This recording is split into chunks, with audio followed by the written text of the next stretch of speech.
touché encore celui-là. Là. Waouh, c'est impressionnant. iPad. Waouh, immortel. Immortel quoi, Immortel. immortel. Eh oh, je suis là. Là, je suis en train de Et n'aie pas regarder. peur, là, là. je vais pas te frapper. Hein. Je suis en train de lire un livre, mais c'est impressionnant. C'est des gens qui vivent éternellement. Ils ont une vie, mais tellement extraordinaire. Ils meurent jamais. Ils sont immortels. nous, C'est des Saïd. immortels. Tu sais que nous aussi, on meurt pas, on a la vie éternelle. Qui, vous qui Ben, nous, les croyants. Les Quand croyants, on a depuis quand ils sont accepté immortels? Jésus comme sauveur et Seigneur, Ah bon? on a la vie éternelle. Tu sais ça, Saïd? Non, ça, je savais pas que vous aviez, vous, la vie éternelle. Vous Bah êtes ouais. immortel. C'est aussi pour ça qu'on a accepté Mais Jésus. on meurt. On meurt, mais on ne meurt pas. On va vivre avec Jésus. C'est ça la vie éternelle. Tu sais que malheureusement, ceux qui n'ont pas accepté Jésus comme sauveur et Seigneur, dit la parole de Dieu, eh ben, ils iront en enfer. Tu le sais ça, quand même, c'est la base. Allô? C'est la base. Oui, c'est la Ça base. veut dire que vous, chrétiens, vous dites qu'une fois que vous êtes mort, vous allez encore vivre. Et c'est ça. C'est pas moi qui le dis, c'est la parole de Dieu, Saïd. C'est la doctrine de la foi chrétienne. Une fois qu'on a accepté le Christ comme sauveur et Seigneur, il est dit qu'on a la vie éternelle. Fatima, je sais que la vie ne s'arrête pas sur terre, ça c'est clair. Mais quand même, je crois qu'il y a quand même, la Bible, elle est claire, elle parle de deux destinations. Il y a un chemin qui mène à la vie éternelle et il y a un chemin qui mène à la perdition. Mais après la mort, même ceux qui ne croient pas, ils ont quand même une vie éternelle. Mais la vie éternelle qu'ils ont, elle sera vouée malheureusement à ce que dit la Bible, à la géhenne, à cet étang ardent de feu et de soufre. Il y a tellement de personnes qui toute leur vie, je dirais, ne réalisent pas et arrivés à la fin de leur vie, ils essayent de se comporter en fonction de ce qu'ils ont vécu finalement une partie de leur vie pour essayer de compenser les choses. Finalement, dans la vieillesse, on revient à Dieu, mais parfois il est trop tard. La Bible, elle est claire, Fatima. Il y a une destination pour ceux qui vraiment croient et qui vont véritablement rencontrer le Christ. Tu sais, moi, ça me fait de la peine de savoir qu'il y a des gens qui n'ont pas accepté Jésus et qui vont terminer en enfer. Moi, ça me fait toujours souffrir, ça. C'est vrai que je suis contente parce que je connais Jésus, j'ai la vie éternelle, mais je me dis les autres, qu'est-ce qu'ils vont devenir? Et ça, moi, je pense que ça devrait nous pousser, nous croyants, à évangéliser, à partager la bonne nouvelle. Déjà, le fait de connaître quand même les deux destinations nous font prendre quand même conscience finalement de l'importance pour nous de pouvoir partager ce message.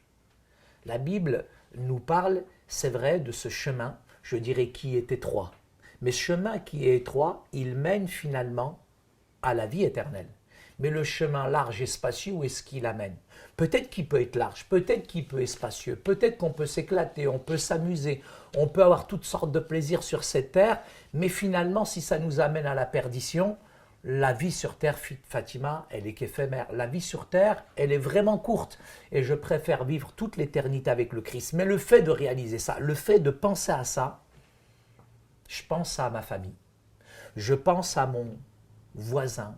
Je pense à toutes les personnes qui sont autour de moi. À moi? Gardez à Patrick Miskin. Mais Patrick, il est sauvé, lui, il connaît déjà Jésus, mais avec Patrick. la poutre qu'il a dans l'œil, il n'est pas sauvé. Lui, je te dis, il a Et encore besoin de François, ça. est-ce lui, qu'il hein. est sauvé, François? Oui, bien sûr, il est sauvé, C'est François. évangélique, lui. Oui, tout à fait. Il n'est pas comme toi. Alors, le fait, Fatima, qu'on connaisse la vérité, qu'on sache que nous sommes sauvés et qu'on garde joyeusement et qu'on garde égoïstement ce salut pour nous, je pense que c'est vraiment quelque chose de terrible. Et Dieu risque de nous rendre aussi des comptes. Ce n'est pas parce qu'on est sauvé que finalement Dieu ne nous rendra pas des comptes. Et je pense que c'est important pour nous qu'on puisse véritablement amener ce salut à nos voisins, à ceux qui sont autour de nous, parce que rien que de penser qu'ils vont passer toute l'éternité à côté du plan de Dieu, franchement, ça me fait trembler.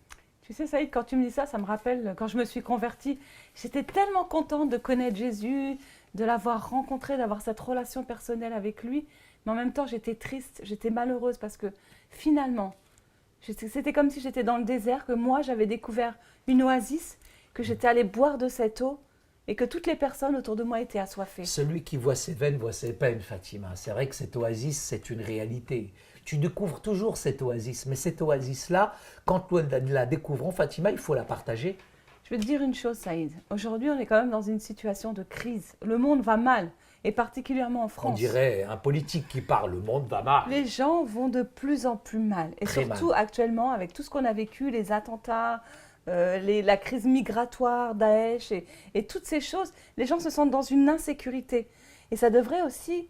On ne va pas profiter de cette situation pour parler de Jésus parce que la Non, Bible a dit qu'il faut parler de n'utilise Jésus pas la fragilité des en gens. tout temps. Tout à Mais fait. ça peut être une consolation de savoir que Dieu il est là.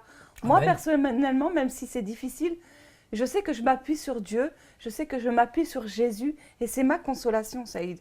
Et finalement, même si la crise est présente, je sais que Dieu a un plan pour ça et je lui fais confiance. Et c'est ça qui m'aide à marcher dans ma vie chrétienne.